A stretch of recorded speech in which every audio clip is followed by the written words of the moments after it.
ગોઠણના ઘસારાની પ્રિકોશન્સની ચર્ચા અને એ સિરીઝમાં હવે આપણે હજુ આગળ વધીએ છીએ. As you all know we have already scene કે નીચે બેસવાનું આપણે અવોઇડ કરવું જોઈએ, સતત ઊભા રહેવાનું, સતત ચાલવાનું અને દાદરા નીચળ ઉતર અવોઇડ કરવી જોઈએ. આનાથી આપણે ધારો કે હજુ પણ આગળ જઈએ તો આપણે શું કરી શકીએ અથવા હવે આપણે બીજી કઈ વિશેષ વસ્તુઓનું ધ્યાન રાખવું જોઈએ. તો એ છે કે આપ સતત પોચી ગાદીના સ્લીપર્સ પહેરવાનું રાખો. એનો મતલબ કે ઘરમાં પણ આપને ખુલ્લા પગે નથી ચાલવાનું, ઘરમાં પણ આપને પોચી ગાદીના સ્લીપર્સ પહેરીને રાખવાના છે. ખુલ્લો પગ જમીનને ના અડકે એ બેસ્ટ વસ્તુ છે. તો ઘરમાં પોચી ગાદીના સ્લીપર્સ પહેરો અને બહાર પોચી ગાદીના કે સારા કોઈ પણ એવા શૂઝ પહેરો, જેથી કરીને એ આપના માટે શોક એબ્ઝોર્બર તરીકેની એક એક્શન કરશે. એટલે દેટ ઇઝ વેરી ઇમ્પોર્ટન્ટ કે ખુલ્લા પગે નહીં ચાલવાનું. ઘણા જ કોમનલી એવું પૂછતા હોય છે કે ગરમ શેક કરવો કે ઠંડો શેક કરવો. વેલ, જે ઓસ્ટિયોઆર્થરાઇટિસ છે એના માટેનો જે બેસ્ટ શેક છે એ બરફનો શેક છે. હું હંમેશા બધા જ મારા સ્નેહીઓ અને દર્દીઓને એ જ કહેતો હોઉં છું કે ice application is the best. કોઈ પણ ફોર્મમાં પણ આપ આઈસ એપ્લાય કરતા રહો. અને કેટલી વાર કરવાનું? તો કે as many times as possible.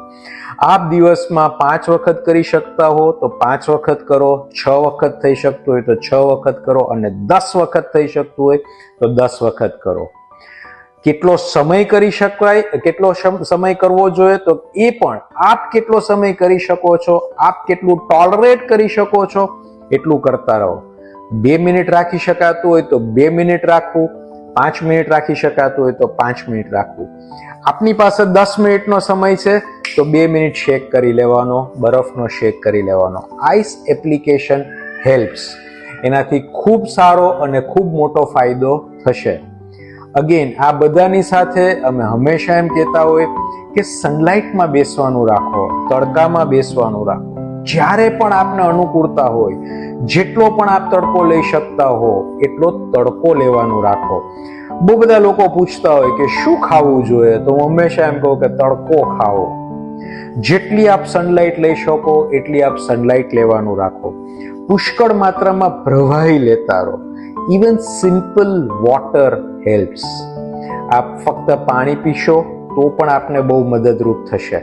એટલે સતત પ્રવાહી લેતા રહો. પ્રવાહીથી પણ આપના જોઈન્ટ્સ અને આપના મસલ્સ ઘણા સોફ્ટ અને સપલ રહેશે. તો આ બધી જે નાની વસ્તુઓ છે એ બધાને જો આપણે સ્ટ્રિક્ટલી ફોલો કરીશું, આ બધી જે કાળજીઓ છે એ આપણે આજીવન પાડીશું, એવું જો આપણે આપણી જાત સાથે પણ વચન લઈ શકતા હોય, આપણા ઈશ્વરની સમક્ષ એ બાધા લઈ શકતા હોય, તો ચોક્કસ આપણા ગોઠણના સાંધાનું સ્વાસ્થ્ય સારું રહેશે. બસ અમારી એ જ પ્રાર્થના છે, એ જ અમારી ઈચ્છા છે. Take care of yourself and take care of your joints as well. Take care. Bye bye. Thank you so much.